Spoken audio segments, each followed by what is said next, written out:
ജനങ്ങളെ വെല്ലുവിളിക്കുന്ന ഒരു ഗുണ്ടയ്ക്കും കേരളത്തിൽ സ്ഥാനമുണ്ടാവില്ല. ഇത് ഗുണ്ടകളുടെ നാടല്ല, സമാധാനം ആഗ്രഹിക്കുന്ന ജനങ്ങളുടെ നാടാണ്. ഇവിടെ എല്ലാ സിസ്റ്റത്തെയും വെല്ലുവിളിക്കുന്ന ഗുണ്ടയ്ക്ക് ഇതാണ് അനുഭവം എന്ന് കരുതുക. ഇത് മാത്രമല്ല, കേരളത്തിലെ എല്ലാ ഗുണ്ടകളെയും നിലയ്ക്ക് നിർത്താൻ ഈ ഗവൺമെൻറ് പ്രതിജ്ഞാബദ്ധമാണ്. ജനങ്ങളുടെ സമാധാന ജീവിതം ഉറപ്പുവരുത്തുക എന്നാണ് ലക്ഷ്യം. ഇന്നലെ മുതൽ ആരംഭിച്ചു കഴിഞ്ഞു. നൊട്ടോറിയസ് ആയിട്ടുള്ള ഗുണ്ടകളും സാമൂഹ്യ വിരുദ്ധന്മാരും ജനങ്ങളുടെ സ്വൈര ജീവിതത്തെ തകർക്കാൻ ശ്രമിക്കുകയാണെങ്കിൽ ശക്തമായ നടപടി ഉണ്ടാകും. ആ കാര്യത്തിലൊന്നും ഒരു വിട്ടുവീഴ്ചയില്ല. ഓണം കൂടെ വരികയാണ്.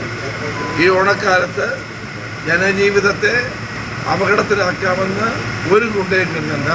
പോലീസ് സ്റ്റേഷന് കേന്ദ്രീകരിച്ചുകൊണ്ടുള്ള ഓരോ അവരുടെ ലിസ്റ്റുണ്ട്, എല്ലാ പോലീസ് സ്റ്റേഷനിൽ ലിസ്റ്റുണ്ട്. ഹിസ്റ്ററി ഷീറ്റേഴ്സ്, ഗുണ്ടകൾ, സാമൂഹ്യ വിരുദ്ധന്മാർ, കാപ്പ കേസ് പ്രതികൾ, ഇവരെല്ലാം പോലീസ് കർശനമായ അവരുടെ നിരീക്ഷണത്തിലാണ്. അതുകൊണ്ട് ജനങ്ങളെ വെല്ലുവിളിക്കാൻ ആരെയും അനുവദിക്കാം, ഒരു സംശയം. ഇത് രാഷ്ട്രീയ സംരക്ഷണം കിട്ടിയിട്ടുണ്ടോ? ഏത് സംരക്ഷണം കിട്ടിയാലും ഇത്തരം ആളുകളെ നിയമത്തിന്റെ മുമ്പിൽ കൊണ്ടുവരും. ഈ ഒരു സംശയം വേണ്ട. രമേശ്, ഇതിലേ ഇദ്ദേഹം കണ്ണൂരെത്തി എന്ന് പറയുന്നു. കാരണം ഇത്ര ദൂരം സഞ്ചരിക്കുന്നു, അതിനുശേഷം CCTV വിഷ്വൽസ് പുറത്തു വരുന്നു. അങ്ങനെ ഗുണ്ടകൾക്ക് കേരളത്തിൽ ഒരു സ്വൈരവിഹാരം നടത്താനുള്ള സാഹചര്യം. കേരളം ഗുണ്ടകളുടെ പ്രതീക്ഷയല്ല.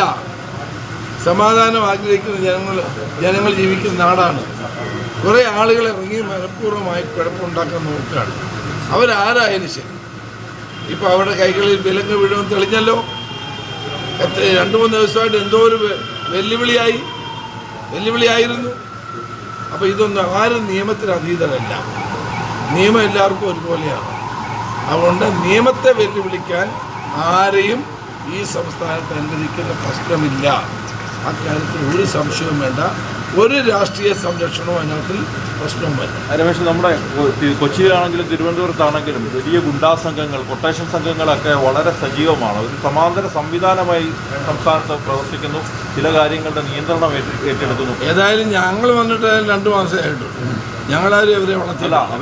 അവർക്കെതിരെ നടപടി അതിപ്പോൾ നിങ്ങൾ കണ്ടോ, അതുണ്ടാവും. അതുകൊണ്ട് ഞാൻ വളരെ മുന്നറിയിപ്പ് നൽകുകയാണ്. ജനങ്ങളുടെ ജീവിതത്തിന് വെല്ലുവിളി ഉയർത്തുന്ന ഒരു കൊട്ടേഷൻ സംഘത്തെയും ഗുണ്ടാ സംഘത്തെയും വെച്ചു പൊറുപ്പിക്കില്ല.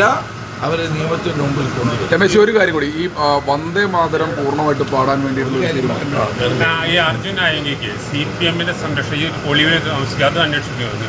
എനിക്ക് അവർ തന്നെ നേരത്തെ മുൻ മുഖ്യമന്ത്രി തന്നെ അർജുൻ ആയങ്കിയെ തള്ളി പറഞ്ഞു, MV ജയരാജൻ തള്ളി പറഞ്ഞു. അവരാരും അവരോടൊപ്പം ഇല്ലാതെ തെളിഞ്ഞല്ലോ. പിന്നെന്തിനാണ് അന്വേഷിക്കേണ്ട കാര്യം? ഇങ്ങനെയുള്ള ആളുകളെ ആർക്കും സംരക്ഷിക്കാൻ കഴിയില്ല. ഇവരൊക്കെ വലിയ തോതിലുള്ള സാമ്പത്തിക നേട്ടങ്ങൾക്ക് വേണ്ടി ഇത്തരം പ്രവർത്തനങ്ങളിൽ ഏർപ്പെടുന്ന ആളുകളാണ്. അവരെയൊന്നും ആരും സംരക്ഷിക്കുമെന്ന് ഞാൻ കരുതുന്നില്ല. കേരളം അത്തരൊരു നാടല്ല. ഗുണ്ടകളെ പോറ്റി വളർത്തുന്ന, ഗുണ്ടകൾ മാത്രമല്ല, ഗുണ്ടകളെ പോറ്റി വളർത്തുന്ന ആളുകളെയും നിയമത്തിന്റെ മുമ്പിൽ കൊണ്ടുവരും. ഒരു സംശയം വേണ്ട. പക്ഷേ പെട്ടെന്ന് ഊരി ഇറങ്ങിപ്പോരുന്ന സ്ഥിതി ഉണ്ട്, അതുണ്ടാവില്ല. നിയമപരമായി സ്വീകരിക്കാവുന്ന എല്ലാ നടപടികളും സ്വീകരിക്കും. അങ്ങനെ ജനജീവിതത്തെ വെല്ലുവിളിക്കുന്ന ഒരു സാമൂഹ്യ വിരുദ്ധനെയും ഗുണ്ടയെയും കേരളത്തിൽ സ്വൈരവിഹാരം നടത്താൻ അനുവദിക്കില്ല. ആ കാര്യത്തിൽ വളരെ ശക്തമാണ്. ഓപ്പറേഷൻ തൂഫാൻ നന്നായി പോകുന്നുണ്ട്. അതിനപ്പുറത്തേക്ക് ഈ ഓണക്കാലത്തെ ഒരു ഇടപെടൽ അത് എത്തരത്തിലായിരിക്കും ഉണ്ടാവുക? ഓണക്കാലത്ത് ശക്തമായ നടപടിയുമായിട്ടാണ് മുന്നോട്ട് പോകുന്നത്. പ്രത്യേകമായ നിർദ്ദേശം നൽകിയിട്ടുണ്ട്.